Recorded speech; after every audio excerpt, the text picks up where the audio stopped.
Akhirnya ketemu Mami aka Monica. Hi cool people, I'm Tiong Sui and how are you today?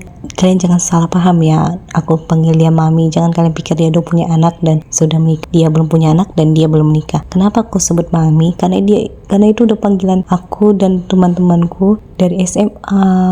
Kami sebut dia Mami karena dia mempunyai jiwa keibuan, kayak seperti seorang ibu di antara kami semua. Jadi kami semua yang para kanataria itu kayak macam bocah dia, macam anak dia gitu loh. Makanya kami sebut dia Mami. Dan aku sangat bersyukur dan aku sangat bahagia karena dia akhirnya datang ke Solo dan nginap agak lama di Solo. BTW dia sekarang tinggal itu di Jogja. Sebenarnya Jogja sama Solo dekat ya, cuman kita jarang juga ketemuan ya. Kalau misalnya dia datang ke sini, itu kadang aku ngeselin gitu loh, kadang kesel juga gitu. Kenapa? Karena dia kalau datang itu misalnya datangnya tiba-tiba, misalnya datang siang atau sore, malamnya itu pulang. Jadi kita nggak banyak cerita apa-apa, kita nggak banyak berkomunikasi, kita nggak banyak tukar pikiran apa-apa. Jadi agak kesel gitu ya kalau misalnya tiba-tiba datang. Kalian juga kayak gitu nggak sih? Kalau misalnya tiba-tiba datang terus tiba-tiba pulang gitu, kesel nggak sih? Tapi nggak apa-apa, akhirnya dia datang lama. Kalau nggak salah dia nginep 3 hari 2 malam di Solo. Iya, akhirnya lain kali nginap juga ya. Selama dia di Solo ya kita tukar pikiran, cerita banyak hal,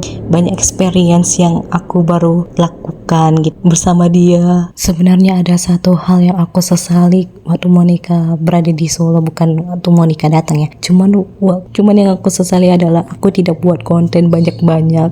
Aku hanya buat konten cuplikan-cuplikan seperti ini. Itu yang paling aku sesali. Sebenarnya ada 2 konten sih yang aku videokan bersama Monica, cuman kayak sekarang aku sesali gitu, karena kan momen ini tidak bisa kita ulang lagi ya. Kalaupun kita ulang pun pasti kayak dengan suasana beda gitu kan, dan kita juga bakal sulit ketemu karena kita juga punya kesibukan masing-masing. Itu yang membuat aku kayak nyesel kenapa nggak aku konten nih. Kalau misalnya kangen ya aku tinggal lihat video ini. Sebenarnya pikiran aku waktu itu kenapa aku nggak konten nih, karena aku pengen intimate sama dia, kayak misalnya jalan bareng, pergi ke tempat wisata atau ke mall hanya berdua tanpa kamera, terus kita ngobrol, kita tukar pikiran, dan kita lakukan banyak hal itu tanpa aku ngerekam. Aku mikirnya seperti itu, aku pengen intimate karena aku udah lama kan tidak ketemu dia yang bener-bener hampir sering gitu loh. Terakhir aku ketemu dia hampir sering itu paling SMA, setelah itu ya nggak pernah lagi. Itu yang menyebabkan ya udahlah ya gitu. Dan sekarang aku menyesal. Nanti ya mohon kalau misalnya kita ketemu lagi, kita buat konten ya. Yang dinamakan penyesalan nggak selalu datang di awal. Kalau penyesalan selalu datang di awal itu namanya pendaftaran.